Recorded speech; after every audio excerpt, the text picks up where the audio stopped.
AICC అత్యంత ప్రతిష్టాత్మకంగా దేశవ్యాప్తంగా తీసుకున్న జై బాపు జై భీమ్ జై సంవిధాన్ అభియాన్ కార్యక్రమాన్ని నిర్వహించారు. తెలంగాణలో ప్రతిజ్ఞబూని ప్రతి గ్రామ వార్డు డివిజన్లలో రిలే పద్ధతిలో పాదయాత్ర జరగాలని టీపీసీసీ అధ్యక్షులు బొమ్మ మహేష్ కుమార్ గౌడ్ అన్నారు. ఈ కార్యక్రమంలో ప్రజలను భాగస్వాములుగా చేసుకుంటూ అన్ని విభాగాల కాంగ్రెస్ నాయకులు కార్యకర్తలు పెద్ద స్థాయిలో పాల్గొని విజయవంతం చేయాలని ఆయన కోరారు. కాంగ్రెస్ కార్యకర్తలకి, మండల కాంగ్రెస్ అధ్యక్షులకి, జిల్లా కాంగ్రెస్ అధ్యక్షులకి, శాసన మండలి శాసనసభ్యులకి, మంత్రులకి అందరికీ నమస్కారం. ఏఐసీసీ పిలుపు మేరకు ఇవాళ ప్రారంభమవుతున్న జై బాపు జై భీమ్ సంవిధాన్ జై సంవిధాన్ కార్యక్రమంలో అందరూ విధిగా పాల్గొనాలి.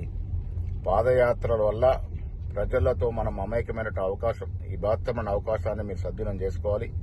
ప్రతి కాంగ్రెస్ కార్యకర్త ఈ రోజు 2వ తారీఖున సిద్దమై పాదయాత్రలకు మొదలుపెట్టే యాత్రలో మీరు భాగం పంచుకోవాలి. ఈ పాదయాత్రలన్నీ కూడా విజయవంతం కావాలి. మీ అందరికీ మరొకసారి దీంట్లో